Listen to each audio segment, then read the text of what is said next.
If you're just hitting easy apply on LinkedIn, praying something sticks, you're doing it wrong. I hired hundreds of tech sales reps in my last role as a tech sales hiring manager, and I can tell you the people who got jobs did not go through the normal application process. They went around it. So in this video, I'm going to show you why blind applying does not work and the exact system and strategy you should be doing instead that's going to help you stop sending out hundreds of applications and hearing nothing back. There are two reasons why blind applications are killing your job search. The first one is the number of applicants per role. If we look at three examples right here, we can see that Matthew Roberts, who's a tech sales hiring manager, had 210 applications get put in for his role. If we look at an example I posted, we had 387 applicants total applied to our job. And if we look at my buddy Elijah, he had 2,000 applicants for his role. So if you are one resume in the stack of 200, 300, or 2,000, good luck. The second reason blind applications are killing you is because whenever you submit that resume,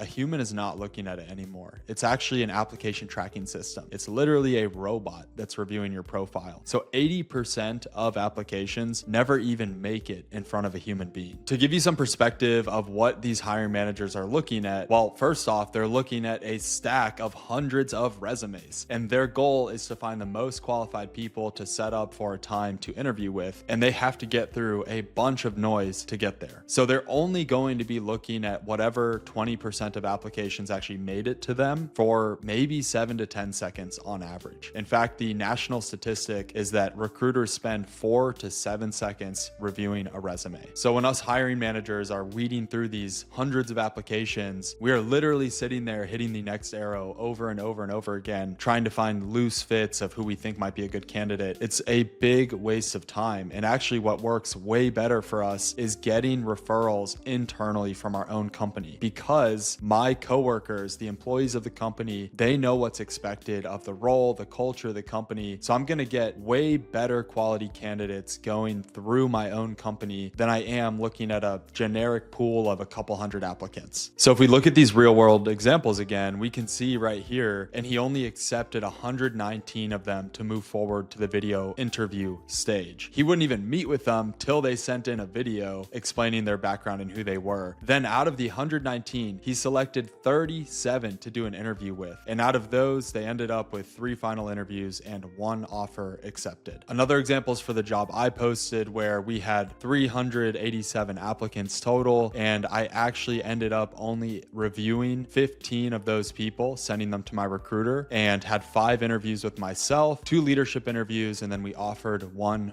person. And again, if we look at the example with Elijah, out of 2,000 applicants, only 15 sent him an email, 8 people hit him up on LinkedIn, 4 people cold called him, and they hired 1 person out of 2,000. So when you're coming across these job postings with 200, 500, 1,000 applicants on them, 1, don't get discouraged. You should still apply. But 2, you shouldn't apply how everyone else is applying. You need to use number 3, which is a different strategy to get in front of these hiring managers and actually land interviews. So ultimately, the goal isn't to try to get through the system and compete with everybody else. It's actually to go around the system altogether. Which, by the way, if you need help executing this strategy and you're looking for things like resume templates, which jobs to apply to, how to reach out to hiring managers, and you need some personal accountability in your job search process, click the link in the description below for a free resource that breaks that all down for you. So if you really want to land interviews, the right way to go is referrals. Now, those can be internal or external referrals. Internal referrals are where someone at the company is willing to put your name out there in front of a hiring manager, and that's going to fast track how quickly you get your name in front of a manager to land an interview. And because that employee is willing to put their name behind yours, there's an element of social proof there where that hiring manager is automatically going to trust you as a candidate over everyone else in the stack of resumes. An external referral is when you reach out to these managers directly, introduce yourself, cutting everyone in line that's waiting for their application to be reviewed so that you can establish contact and trust with the hiring manager right away. I'll show you how to do the external referrals in a few minutes here, but first let's tackle the internal referrals. Step one is to pull your target company up on LinkedIn. So in this case, let's say we are applying to Gong's SDR role. So what we'll want to do is go to their people tab, and we are looking for anyone that can give us an internal referral. Well, the best place to do that is to go directly to the SDRs and BDRs at the company, because they're going to be empathetic to you wanting to join their team, and they're going to know who the right managers are to get in front of. And oftentimes these managers, while they're hiring, will ask their team, hey, SDRs, BDRs, if you guys know of anyone that would be a good fit, please let me know. We're doing some hiring here. We're expanding the team. And so that's a very normal, natural conversation for the rep to have with their manager. Now, if we go to the people tab down here in LinkedIn, all we have to do is search for the title of the job we're applying to. So in this case, Gong has SDRs rather than BDRs. And all we have to do is do a little search here, and we can see we now have 141 people that come up as SDRs at Gong. So this is a massive company. It's an exception, right? There are smaller companies where you might have 3 SDRs to reach out to, maybe 6, so on and so forth. But here we can find a couple people to reach out to. So let's say specifically we wanted to get on the radar. Now, one hot tip here is that you actually want to start with the SDRs that are the most tenured, because they're going to carry the most respect and weight when it comes to making a recommendation. Think about it. If you were brand new at a company, you hadn't really established a reputation yet, and you went to your manager and said, hey, you should hire Joe Schmo, my buddy. They're not really going to take your opinion as much as they would someone who's been at the company for a year and a half, crushing their numbers and has some weight behind their name. So when you're reaching out to these people, if you've got a lot of options to pick from, I would always go for the reps that seem more tenured. And in this case, they have enterprise SDRs, and enterprise SDRs are typically going to be more tenured. And if we look at their profile, we can see this person has been there 7 months. We've got this person that was promoted and has been there a year and a half. This one has been here 7 months. And finally, this one has been here for 3 months. So I would probably get rid of that one and just reach out to these 3 profiles right here to run the internal referral process. What you'll do next is you're going to try to get in contact with them. Now, the mistake most people make is that they will send a connection request with a note attached to it. The problem with this is when you attach a note to a connection request, it actually is less likely to get accepted. And I'll show you a perfect example right here. So I'm looking at my connections right now. The people that have sent me blank connection requests, they make it very easy for me to hit accept. But this person, for example, he has messaged me with what seems to be a pitch. So I already have resistance to accepting his request, because I know as soon as I accept his request, I'm going to get this pitch in my inbox, and now I have to deal with a salesperson in my inbox. These hiring managers are so conditioned to selling that when they see messages, they automatically have resistance towards accepting your requests. Well, it's not just the managers, it's also the SDRs and BDRs themselves. And in this case, if you are trying to connect with people and you're adding notes, you're hurting your chances of actually connecting with them, because they might think you're trying to pitch them something. So best practice is to just send blank connection requests, because then on my side, I'm just going to accept them. They don't want anything from me, so it seems. So I'm going to accept them into my network. Easy. Once you have been accepted into their network and they've accepted your connection request, now you can reach out to them. And the difference is that if I were to connect with Adam here through a note, the only message I can send him is the note. I can't do any follow-up. I can't send a video, a voice memo. He only is going to see my note, and I'm done. I'm stuck after that until he accepts my request. But if he accepts my requests first, now he's a regular connection with me. So now I can send him as many messages as I want, which allows me to do some follow-ups to make sure I get some answers and some warm referrals into the company. Now, in terms of what to actually say once you're connected with them and you're wanting to send a message, you need to remember that typically these people are going to be all in the same life stage. Most SDRs are between 20 and 30 years old. You will have exceptions, right? Some young, some older, but most of them are in this age bracket where informal, casual language is actually accepted. If I were to reach out to you with very proper formal grammar and English, you'd be like, we're not in the same age age bracket, clearly, like you're something different. But if I say, yo, Max, 7 months at Gong looks like you are crushing over there, he's going to be like, whoa, okay, this is someone normal. They're just talking to me like they would if they were texting me. And all we need to do is add on, actually threw my name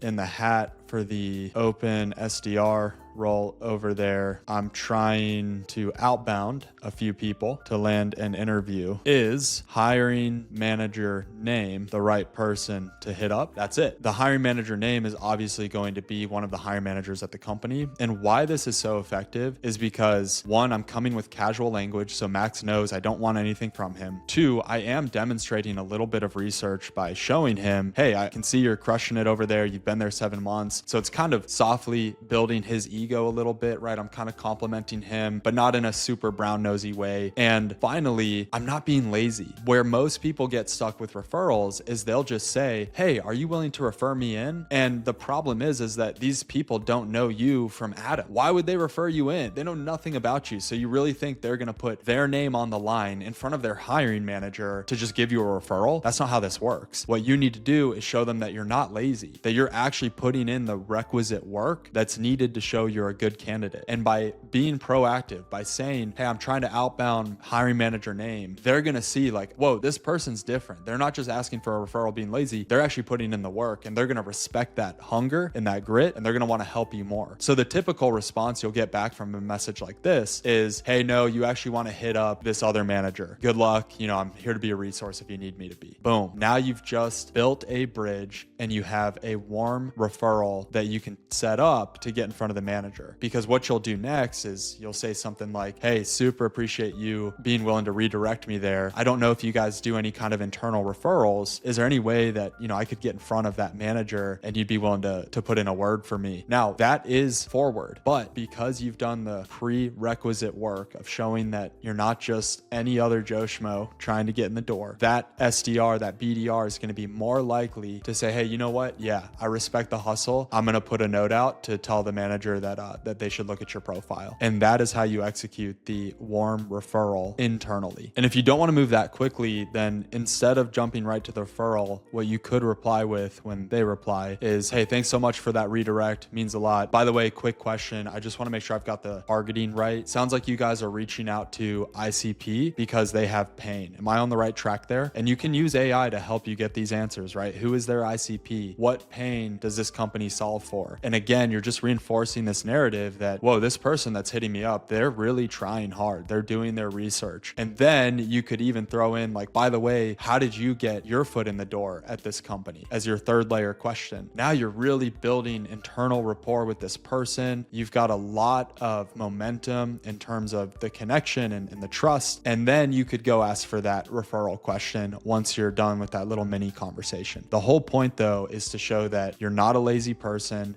that you're doing the work, and that you're normal, and you're someone that this person would actually not mind putting their neck on the line for to do a referral to their manager. The external referral process is a bit different, and it's also super effective. I'm going to cover a high-level view right now, but in the description, linked below, again, is a completely free training that shows you the detailed step-by-step process of how to set this up. So in my example, I had 387 people apply, and it's their job to stand out to actually land the interview. And we can see here that 68 people hit me up on LinkedIn, 13 people sent me emails, 10 people sent me text messages, 9 people cold called me, 7 left voicemails, and only 3 people sent videos, which ultimately led to us hiring 1 person, which was 0.1% of the total population. The reason this works so well is because virtually nobody else is going to be doing the same things of sending text messages, making the phone calls, sending videos to these managers. So when you reach out, showing them you're already doing things you're going to do in the role,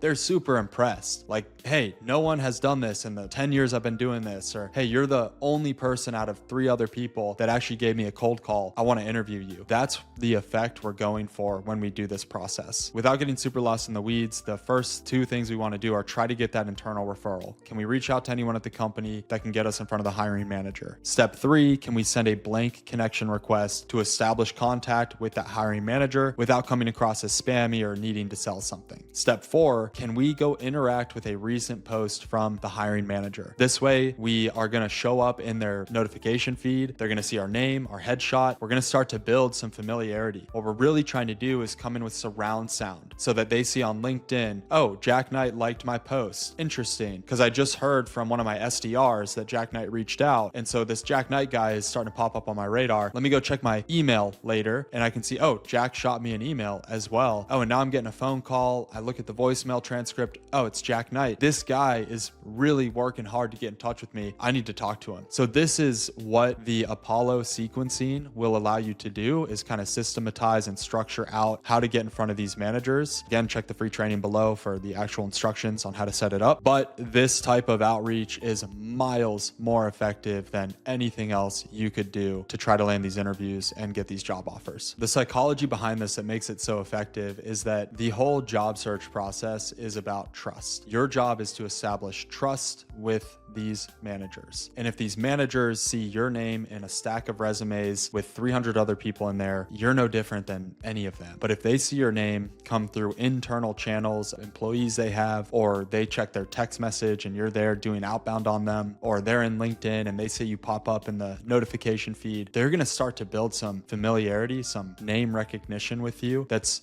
naturally going to develop trust over time. And so your whole entire goal is to be different, get out of the ATS resume stack and go another way, which is doing the job to get the job, leveraging internal and external referrals to get in front of these managers and impress them. So if you're trying to get into tech sales, stop blindly applying and just hoping you're going to get interviews. That strategy doesn't work. Instead, start getting internal referrals from employees, reach out to the hiring managers to put yourself in front of them and start networking your way into these warm conversations where you're guaranteed to land interviews. These 3 strategies will put you in front of decision makers way faster than trying to compete in a resume pool of hundreds of applicants. Now, if you want help with implementing a process like this with templates and basically everything done for you and some accountability and support through your job search, click the link below in the description for that free training, and we'll see you on the next one.